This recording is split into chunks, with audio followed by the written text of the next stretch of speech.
Alright, today I'm just going to be showing you a quick and dirty way how to build a pump house. Well, more like a pump cover for your shallow well, or your deep well, or whatever kind of well you got.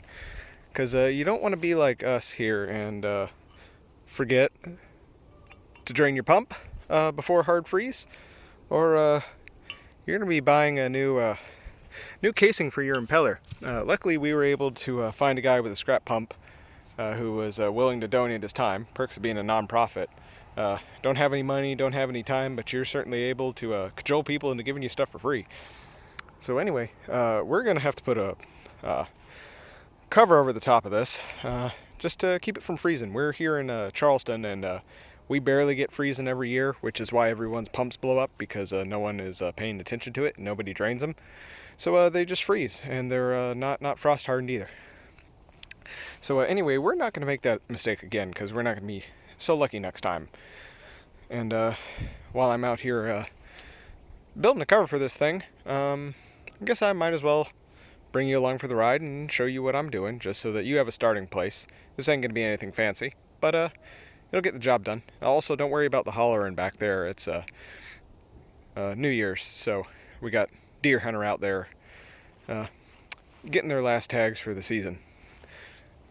But anywho, first step is you need to find your setup, and you get a tape measure and just take your maximum dimensions in every direction. And I've already done that for mine, and mine is like just barely under 36 inches all the way around. This way, that way, and up. But just to be safe, because I'm going to be having a frame on the inside of there, which is going to eat up some of that dimension, I'm just going to put everything to 40 or 48, depending on the lumber I have. You want to have a little bit more extra room on all the sides so that you sort of create an insulated greenhouse bubble in there that keeps heat, traps in, heat coming off from decomposition down there, and the natural 55-degree temperature down in the soil. And you just want to keep that in there. You just want to keep the pump from freezing. If you can't do that, the easy thing to do is just come over here and take out your drain and just drain it, and then it can't freeze. But if you just want to be extra safe, because you may not be able to come out here and do that before the thing freezes, this is what you need to do. So without any ado, let's skip ahead to the building process. And you're going to want to use treated lumber for all of this, because this is going to see tons of humidity, and it's going to be outside in the elements. So that's the one spot where you don't want to skimp, but I'm going to be using scrap lumber for all of this, just to show you that it doesn't need to be fancy. Alright, so here's what I got for free salvage lumber. This is all left over from a historic restoration project on site, and that's what I got for free, so that's what I'm working with, because I don't want to buy anything else. Primarily what I'm going to be using are these scrap pieces of treated 1x4 furring strips for roofing. And I got two 8-footers, I think a 7.5-footer and a 7-foot or something. I don't know. That might be 6.5, whatever it is. That's what I got. That's what I'm going to be using. And what I'm going to do is I'm going to slap those on a table saw and just split them lengthwise, and then flip them right over and sandwich them together. And ideally what you'd want to do is just get 8-foot 2x4s and then just split them right down the middle and make 2x2s, and then just use those independently. But I didn't have any scrap, so I'm making do with furring strips. And so this is really a simple construction. All I'm basically doing is building a cube. The only sort of odd part about it is on the bottom, instead of running supports the entire way around in a square, I'm going to move them up about a foot from the bottom, just so that I have little feet. And yeah, I think I'm also going to angle the roof a bit. We'll see. Now, I also have this massive translucent painter's drop cloth.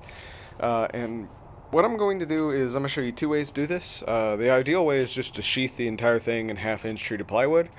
But I don't have a full set of treated plywood. I just have those scraps over there. So I think I'm going to use those to make a roof. But I'm also going to show you how to basically set this up like a cold frame, like you would throw over a citrus tree or something like that. And we're just going to line the entire outside with drop cloth and then line the inside with it, create a double wall system, and you can just throw that right over it. That'll trap heat and also let in light and kind of create a little bit of a greenhouse effect. Oh yeah, it's feature me now. I completely forgot to mention how many pieces of lumber and what dimensions you're going to need. If you can make a 36 by 36 by 48 pump hut, as I'm calling it, and if you can make it 48 tall and 36 around, I've got a very perfect setup for you. If that doesn't work, then you're going to have to do a lot more playing around with dimensions. But if you're doing a 36 by 36 by 48, or even a 48 by 48 by 48, you can do all of that with 3 8-foot treated 2x4s. And if you got a table saw, you take those 2x4s and you split them lengthwise, and you end up with mostly 2x2s. If you don't have a table saw, just buy 2x2s. They're a little more expensive per board foot, but you don't have to bother with splitting them. I'm using furring strips because that's what I got, so just ignore that. I'm going to make them into 2x2s. And then you also need 2 full sheets of 1/2-inch treated plywood. Those are not full sheets, but that's what I got.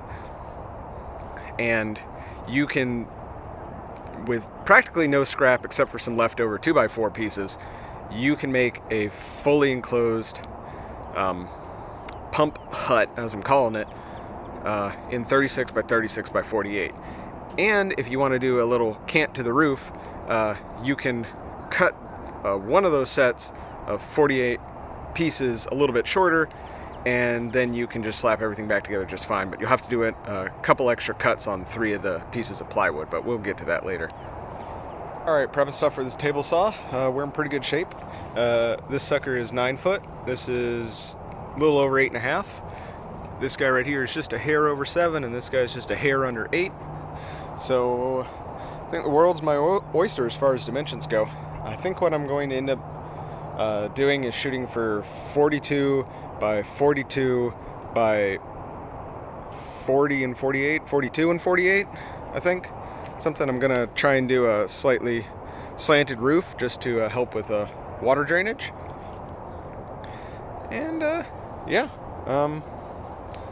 So first thing you want to do is figure out everything that you're going to cut, and then find the board that you can get the 2 longest vertical supports from, because your vertical supports are going to be the anchors for this. They're going to be your datums, and everything else is going to be measured from that. So since I'm doing 48, 48, and I guess let's just say 42 and 42, I need to grab the one that is that one right there, just a little bit over 8 foot, or a lot of bit over 8 foot, and I'm going to cut that in half, cut it into 2 boards that are the exact length I need, and then I'm going to split it, just because it's a lot easier to split a 4-foot board than it is to split a 9-foot board. Then from there, I'm going to sandwich that together, and I'm going to get my dimensions of that new Frankenstein board, and then that'll tell me the amount I need to subtract from each one of these lateral boards for the frame, because they're going to be in between these vertical supports, so you need to subtract the width of the vertical supports from that board before you cut it, otherwise it's going to be extra wide, which really doesn't matter. And I think if I just cut 40-inch boards and put them all together, it'll be fine. But if you get them exact, it makes cutting your plywood in the future a lot easier. But if you're a whiz at cutting plywood, then that doesn't matter. You just take your final measurements. Just make sure you don't have any dimensions over 48, or you will have to get weird with the plywood. If you keep everything underneath 48, if that's possible, it works out great, because you can just cut things at just horizontally on the plywood, and then just trim it to fit. And if you can get this to be 36 by 36 by 48 external dimensions, then you're in great shape, because what you can do is you can take 2 full sheets of plywood, cut a 3x4 section, a 3x4 section, and then go to the other sheet, another 3x4, another 3x4, and you can just put panels the whole way around. And then if you want to trim the roof and make it angled and all that, you can do that. Then you'll be left with 2 2-foot by 48-inch boards, and you can just butt them up next to each other and run some caulk down the middle, and then just slap that and make a roof, and you've done it with zero waste. And you even have a little lip for a 4x4 roof. So anyway, I'm gonna quit yamming, and I'm gonna start splitting wood. There's my makeshift 2x2s. They're nominally 1.5 by 1.5. Nominally is essentially an engineer's way of quotation marks. They're really like 1 3/4, and then like 1.5 to 1 5/8 all around. So we're just gonna say 1.5 and make all the math easy, and then fuck ourselves over at the end of this whenever we sheath it in plywood.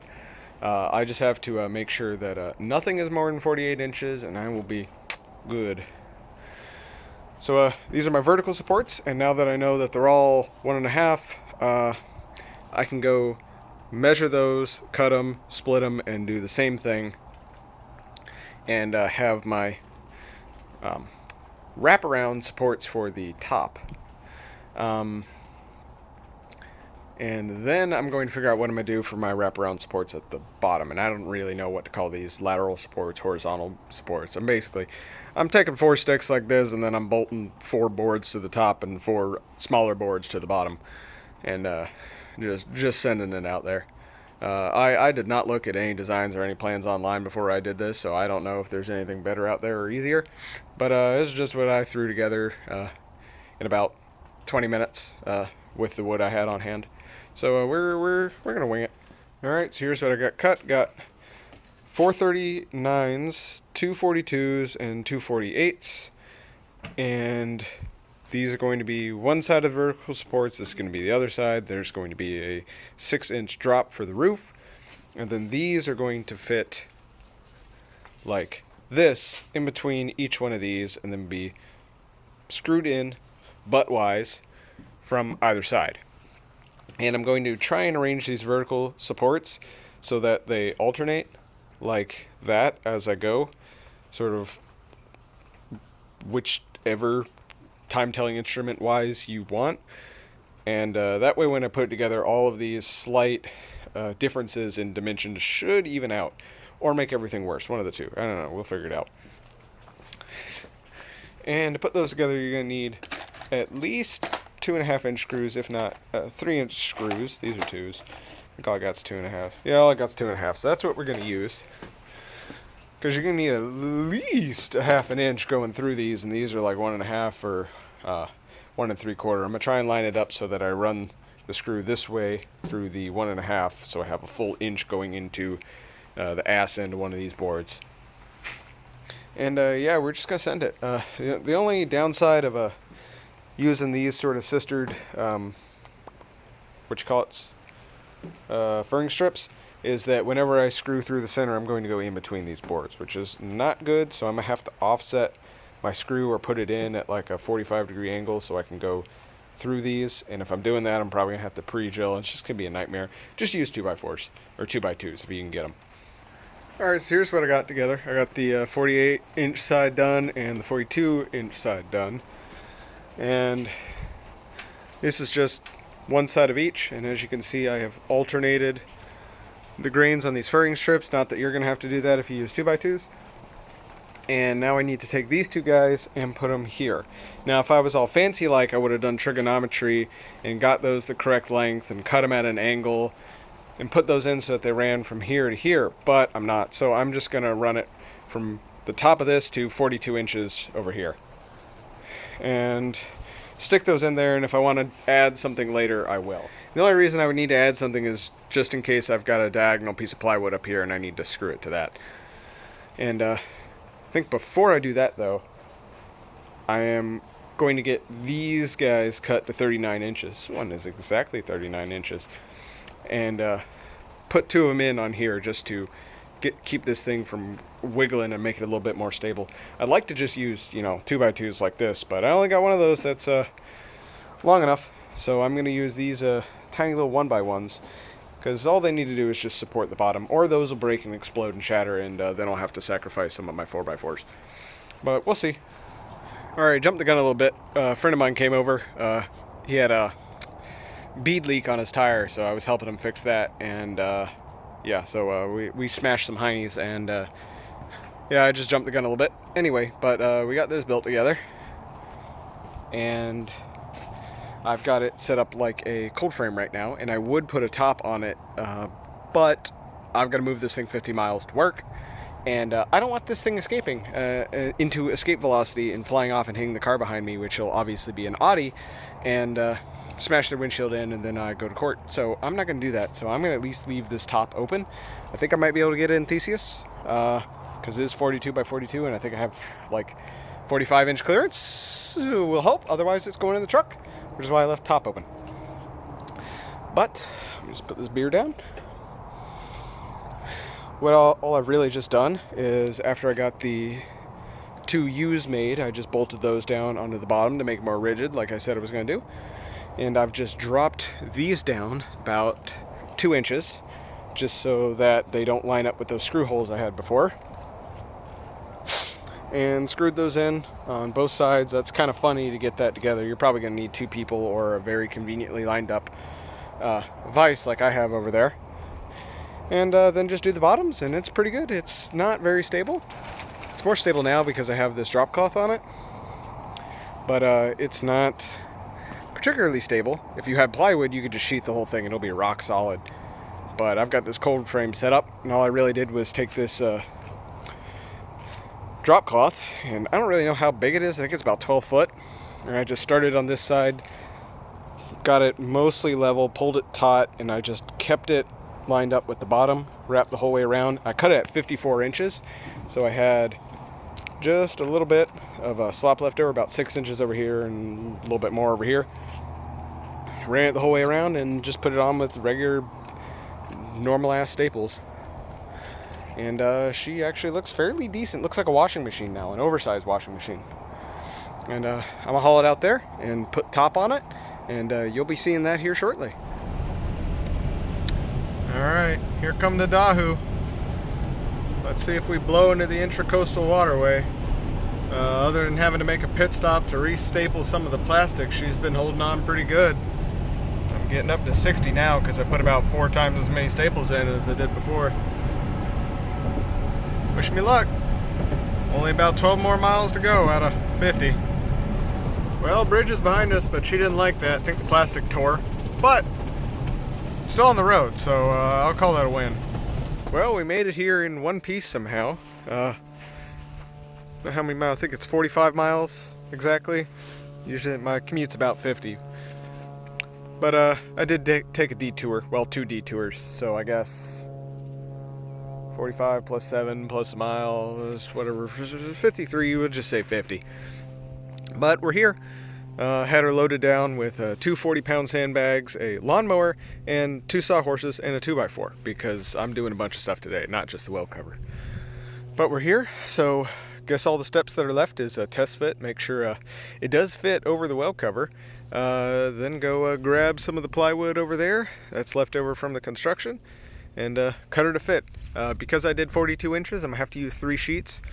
I have to do a 48 by 48 for the roof, a 48 by 42 for one side, and then 2 basically 48 by 42s for this side, and then a 42 by 42 for that. And these are going to have some angled cuts on them. But yeah, she's here. She made it somehow. A lot of the staples gave way. All these corner things gave way right as I was going over the bridge.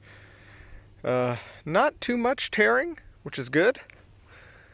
So yeah, all this cold frame is really going to do is basically act as sort of like an internal layer that's going to trap moisture and cause everything to rot. But it's also going to help with insulation just a little bit. At least that's what I'm going to pretend. So we're going to leave it in place, and I'm going to try and staple it in a couple of places on the inside just so it stays flat. And I think I'm going to try and caulk the seams. I have just a little bit of caulk. But if we don't, no big deal, because it does need to vent a little bit of moisture, just not all of it. So yeah, I'm going to start unloading shit and test my fit. Alright, moment of truth. I think I might, yep, I'm going to clip the expansion tank, so bear with me as I try and finagle this. Because I'm going to have to pick it up. Come on. There we go. Beautiful, perfect fit. Just have to flip it from that side, not from this side or that side. So yeah, I'm making sure to put it facing roughly that direction, not necessarily parallel with the field, but that way, because the south is right there, and that's where the sun's going to be in the winter. So we want maximum frontage to the sun, and I also want the roof to slant forward so that when the sun comes in, it will dry the roof, because if I turn it the other way, the roof will be in shade, and not only will it not absorb sunlight, but it won't dry out whenever it's wet. So I'm gonna try and restaple a lot of this stuff back down, just so that it's not in my way, and then we're gonna move on to cutting plywood. Alright, so I got a full sheet of plywood moved over here. Luckily, stuff's all prime. Unluckily, it's all 3/4 of an inch, which is a little overkill for what I'm doing. It's gonna make this thing crazy heavy, because it's gonna weigh as much as 2.5 sheets of plywood plus the frame, which is not ideal. But I got the plywood and it's free, and I'm not gonna go spend $120 on more plywood. So yeah, what I'm doing is I've just got this marked out at 43 inches, because the frame is 42 and this is 3/4 of an inch thick. So it's actually a little bit wider. It's actually 42 1/4 wide, because of those 1 3/4 inch by 1.5 furring strip sandwich abominations I made, which actually works out perfect, because 3/4 inch plywood plus 42 1/4 works out to 43. If you were using 1/2 inch and you had everything dimensionally perfect at 42, you would do 42 1/2 inch. So that way you factor in the width of your plywood, and then you'll just alternate like before your seams all the way around, and then you can cut everything the same dimension and slap everything together where you need it to go, and you don't have to worry about all the other funny stuff, because you'll have everything right smack bang on the money. The only thing that's going to get weird is the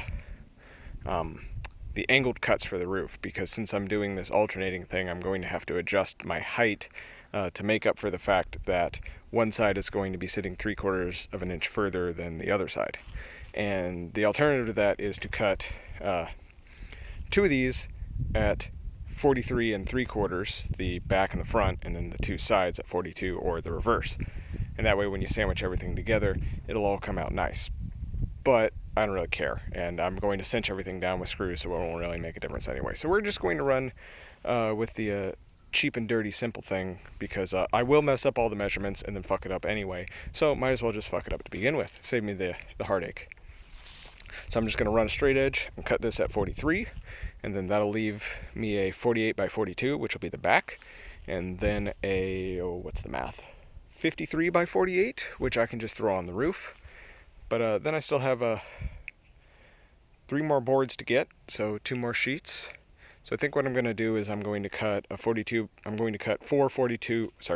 by 48s, and then that'll do 2 whole sheets of plywood, and I'll get the maximum largest piece of scrap out of that, and then I'll just take another sheet and just cut it right in half, so that we have a half sheet left over, and I'll take the smaller side from the kerf and use that for the roof, and that'll give me like that much overhang on each side, and that's fine.